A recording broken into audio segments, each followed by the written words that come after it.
Reka nsubire ndabaramutse mwe banywanyi mukurikira imboneshakure yacu ari nayo yanyu Shiramatsiko TV. Ni imboneshakure imwe rudende dushikiriza inkuru n'ibiganiro utaronka ahandi. Uyu ni umwanya w'amakuru agezweko ari kuvugwa ngaha mu gihugu c'u Burundi. Tubibutse ko ino mboneshakure yacu ari nayo yanyu Shiramatsiko TV dushikiriza inkuru n'ibiganiro utaronka ahandi, aho twibanda cane cane ku makuru aba ari kuvugwa ku gateka k'azina muntu, aba ari kuvugwa mu butungane, aba ari kuvugwa mu cibano, aba ari kuvugwa muri politike, aba ari kuvugwa mu mutekano, aba ari kuvugwa ku mbuga ngurukana bumenyi ndetse n'andi yose mutamenye mba mwaranyagejwe turatohoza amaze tukabashikiriza ido n'ido. Hari amakuru menshi twabateguriye ariko aravugwa ngaha mu gihugu c'u Burundi ajanye n'amabi imbonerakure ziriko zirakorera abanyagihugu, aho abanyagihugu batari bake bahaguruka bagasaba Perezida Evariste Ndayishimiye ko yatuza ingendo y'imbonerakure kuko ziriko zirabangamira abanyagihugu ku rugero rwo hejuru cane. Murazi ko kuva imbonerakure zajaho zatanguye kubangamira uburenganzira bw'abanyagihugu ku rugero rwo hejuru, ku buryo muri ino minsi bisigaye bikomeye cane, aho imbonerakure ziriko ziraturira amazu y'abanyagihugu zikanyuruza abantu bakaburwa irengero, zigakora ico zishakiye ariko leta ikarorera ntigire ico ikora. Ibigaragaza nyene ko ibyo imbonerakure ziriko zirakora muri ino minsi ziba zabitumwe na leta y'u Burundi irongowe na General Evariste Ndayishimiye. Abanyagihugu ndetse n'abaharanira agateka k'azina muntu bagasaba Perezida Evariste Ndayishimiye ko yakwikebuka agatuza ingendo mbi y'imbonerakure kuko ziriko zirakora amabi menshi atandukanye ngaha mu gihugu c'u Burundi.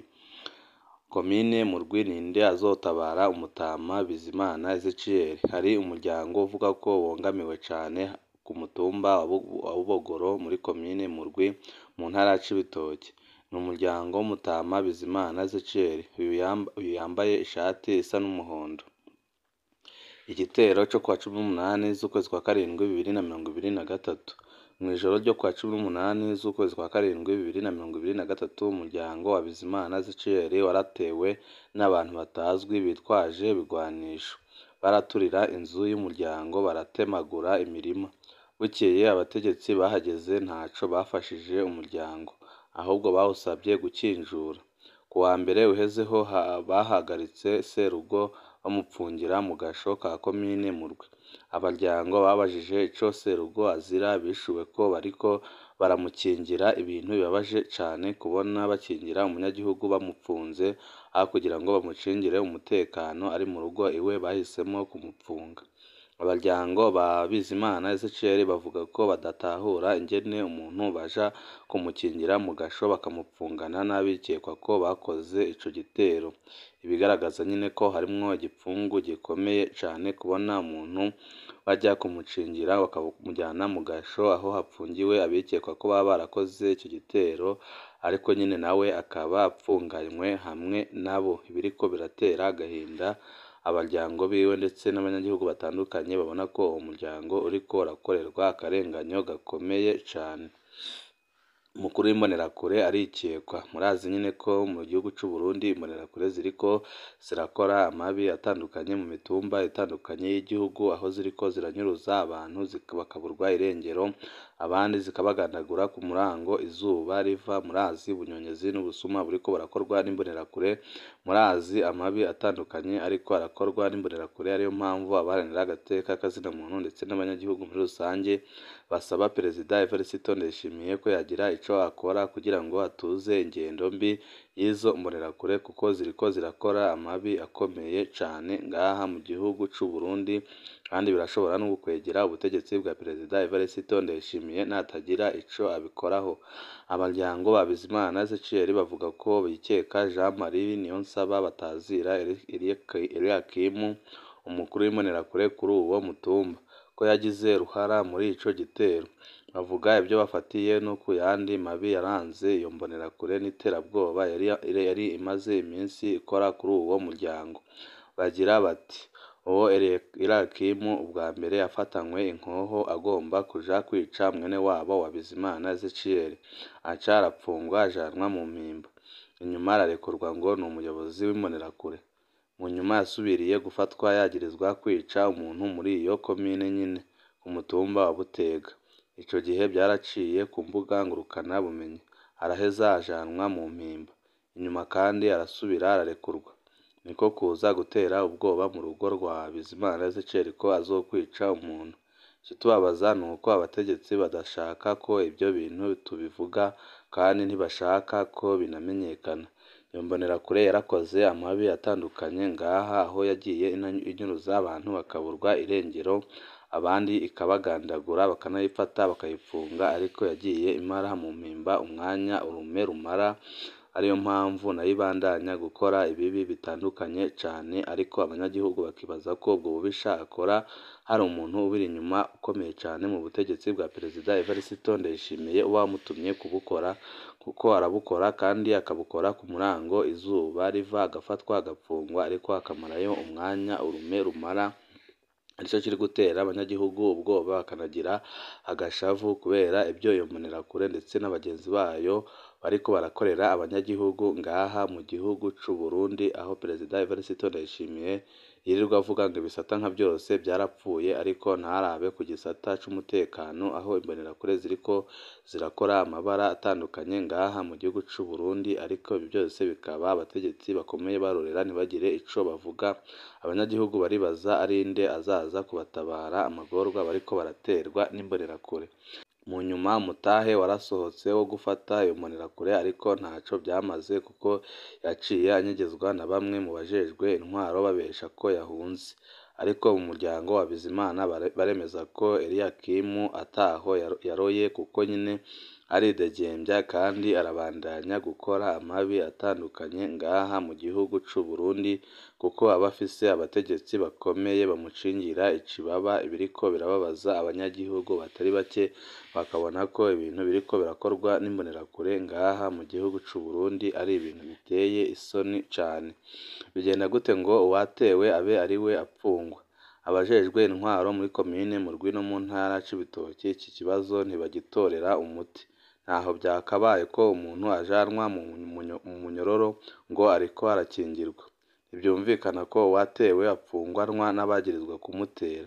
Ubu bamupfungirwa hamwe bose, umuntu agapfungwa indwi yose atacaha yagirizwa, kandi apfunganywe n'abaje kumuterera urugo, ibishobora no gutuma umutekano wiwe uhungabana, mu gihe bo bavuga ko bariko baramukingira umutekano. Umuryango wa Bizimana Ezechiel usaba ko apfungurwa, usaba ko abakoze igitero bahanwa, usaba gufashwa no gukingirwa, kuko nyine warakuye n'ibibazo bikomeye cane. Ubu ngubu uriko urasembera kandi wari ufise inzu yabo wiberamo, none aho kugira ngo bagire ico babafasha bari kubandanya bapfunga serugo. Haraciye umwaka urenga dutabarije Jean Claude Nzigamye, umunywanyi wa Seneri avuka ku mutumba Makaba, zone Makaba, muri komine n'intara ya Ngozi. Jean Claude Nzigamye yari yanyurujwe n'imbonerakure zirongowe na Musafiri Niyonkuru. Turipfuza kumenya ko hari icoba carakurikiye kuva ico gihe. Uwaba azi Jean Claude Nzigamye yotwandikira muri ndondeza kuri WhatsApp akamenyetso ko guteranya 32 46 56 51 Hari abatazi uko yafashwe ndetse n'uko Jean Claude Nzigamye yaba yarafashwe, ndetse n'ababikeka ko baba baramufashe. Komine Ngozi, ari hehe Jean Claude Nzigamye? Yitwa Jean Claude Nzigamye, yavutse mu mwaka w'1989 ku mutumba Makaba wa zone Makaba nyine muri komine n'intara ya Ngozi. Ni umuhungu wa Bashirahishize Luka na Munezero Claudine. Mu kazi ka misi yose yari umwirimisi canke akikorera utwiwe. Mu bya politike, Jean Claude Nzigamye yagiye mu rugamba rwa Peripihutu Feneri akiri muto, igihe yari ageze mu mwaka w'icenda muri 2005. Aho ku rugamba yasanzeyo umuvyeyi wiwe, barugumako gushika Feneri ihagaritse intambara muri 2008. Jean Claude Nzigamye yagumye ari umunywanyi wa Feneri ishami rya Gatorwaza. Ubu naho nyine yafashwe ari umunywanyi wa Seneri, yafashwe nk'abandi banywanyi benshi ba Seneri bafatwa n'iperereza canke imbonerakure zikabanyuruza bakaburwa irengero. kubera ko nyine umugambwe uri ku butegetsi ntushaka ko hari undi mugambwe watera imbere, kandi muranabizi nyine ko muri ino minsi umugambwe CNL ufise ingufu nyinshi cyane zisigaye zirenze iz'umugambwe uri ku butegetsi ufise, ariyo mpamvu umugambwe uri ku butegetsi ubandanya ufata bamwe mu banywanyi b'umugambwe CNL ukabanyuruza bakagandagurwa kugira ngo basigare batere abandi basigaye ubwoba, maze bave mu mugambwe CNL bajye mu mugambwe CNDD-FDD. Ibi biriko biragawa n'abanyagihugu batari bake. Mu gitondo cyo kuwa karindwi Ruhuma 2022, Jean Claude Nzigamye yari kumwe n'abagenzi aho bita kwiragara ngaho i Makaba, niho haza imodoka voiture Toyota TI yera ifise ibiyo bitabona irimwo abagabo 4. Uwashoboye kumenyekana avuga ko yaba ari Musafiri Niyonkuru arongoye imbonerakure mu ntara ya Ngozi, nk'uko nyine twababwiye ko imbonerakure ziriko zirakora amabi atandukanye ngaha mu gihugu c'u Burundi. Abari mu modoka babaye nk'abahamagara Jean Claude Nzigamye, nawe aca aregera iyo modoka ngo yumve ico bamurondera. Ako kanya abari mu modoka bamusimbiye ko baranigana, umwe muri bo inkoho ya pistola iramukorokana, ariko baruhira bamwinjiza mu modoka ica irirukanka cane.